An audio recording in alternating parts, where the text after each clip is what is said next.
Look around you. We have created a society that actively and aggressively worships the victim. We hand out invisible medals for suffering. We have built an entire culture where complaining has become the ultimate social currency, and where weakness is paraded as a virtue. We are told constantly that our traumas define us, that our past pain is the most interesting thing about us, and that if someone insults us or wrongs us, we have every right to be chronically, permanently offended.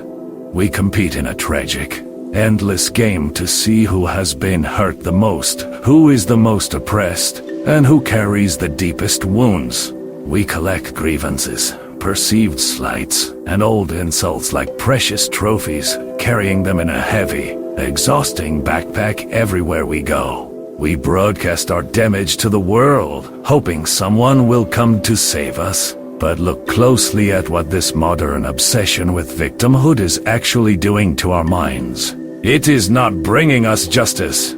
It is not bringing us peace. It is turning us into absolute, miserable slaves. When you voluntarily identify as a victim, you are publicly announcing that you are powerless. You are looking at the world and stating, without hesitation, that other people, external events, and ancient history have complete and total authority over your emotional state. You are declaring that your happiness is entirely dependent on how the world treats you. 2,000 years ago, the Stoic philosopher Epictetus observed this exact tragedy of human nature. He wrote a warning that should shake you to your core. If a person gave your body to any stranger he met on his way, you would certainly be angry. And do you feel no shame in handing over your own mind to be confused and mystified by anyone who happens to verbally attack you? Think about the absolute, terrifying absurdity of how we live today.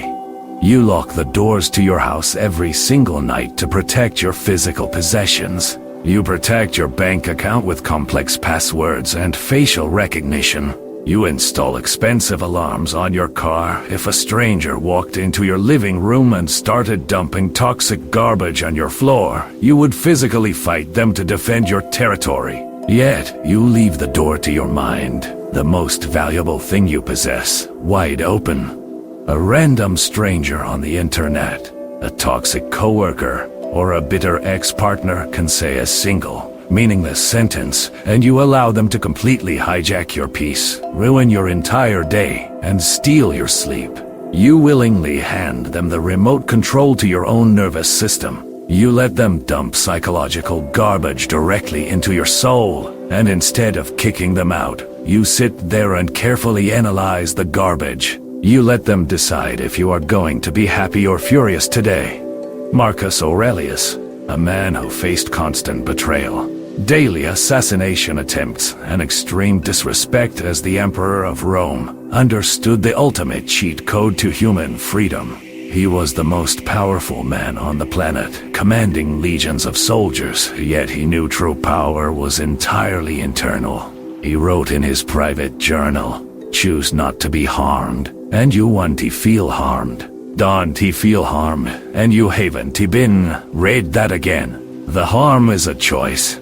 We constantly forget the basic physics of human interaction. An insult is nothing more than vibrating air hitting your eardrum.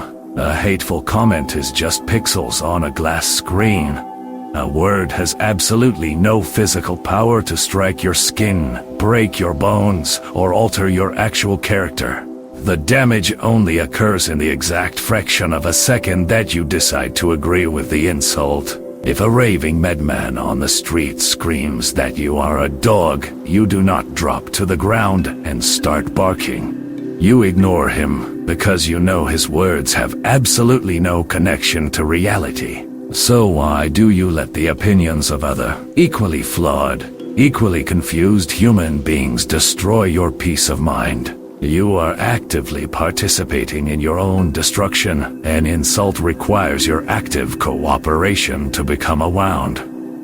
Without your consent, it is just noise. Refuse to cooperate. Retract your consent. When you hold on to anger and burning resentment, you mistakenly think you are punishing the person who wronged you. But resentment is like drinking a glass of deadly poison and patiently waiting for the other person to die. You are allowing your enemy to live rent-free inside the most expensive real estate in the universe, your mind. You wake up thinking about them, you argue with their ghost in the shower. You go to sleep furious at a memory that no longer exists in physical reality. They have moved on with their life. They are sleeping peacefully. But you are still trapped in a dark prison of your own making. You are reliving the disrespect 1,000 times in your imagination, inflicting the same wound on yourself over and over again. You are taking the incredibly limited, precious hours of your mortal life, and you are sacrificing them on the altar of a fool. The modern self-help industry tells you to demand an apology. They tell you to seek closure, to endlessly validate your anger, and to aggressively fight back against everyone who offends you. But the Stoic knows that seeking closure from another human being is just another pathetic form of begging. When you demand an apology, you are still giving the other person all the power over your healing. You are sitting on the floor, waiting for them to give you permission to finally move on. What if they never apologize? What if they are entirely incapable of understanding the pain they caused? What if they genuinely do not care? Will you remain broken forever, tied to their ignorance and indifference? Closure is not something you receive from the person who broke you. Closure is something you manufacture yourself. True power is walking away in absolute, terrifying silence. True power is refusing to participate in the petty drama of lesser minds. True power is looking directly at the person who tried to destroy your reputation, who tried to break your heart, and feeling absolutely nothing at all. The ultimate revenge is not screaming back. The ultimate revenge is not plotting their downfall or writing a bitter paragraph to expose them. The ultimate revenge is complete, chilling, unshakable indifference. It is showing them that their actions and words are so incredibly insignificant that they do not even register on the radar of your reality. It is living a life so focused, so disciplined, and so excellent that their attempts to drag you down look like a child throwing pebbles at a fortress.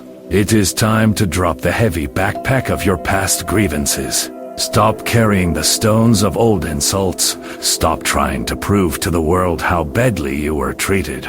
Society as sympathy is a cheap, useless, counterfeit currency. It will not buy you greatness. It will not buy you inner peace. And it certainly will not buy you a strong, resilient mind. Sympathy only keeps you weak, addicted, and dependent. It keeps you chained to the very events you claim you desperately want to escape. You cannot control how other people behave. You will encounter liars, manipulators, narcissists, cowards, and deeply broken people until the very last day of your life. That is simply the unavoidable cost of living among human beings. Expect them. Prepare for them. Do not be surprised when a snake bites. It is simply doing what a snake does. But remember that you have absolute, sovereign control over whether you allow their chaotic, toxic actions to penetrate the walls of your inner citadel. Take back the keys to your mind. Kick the trespassers out of your head. Evict the ghosts of your past. Refuse the pathetic, paralyzing label of the victim. Stop choosing to be offended by the noise of the world. Choose not to be harmed. Build your walls high, and watch how quickly you become completely, absolutely untouchable.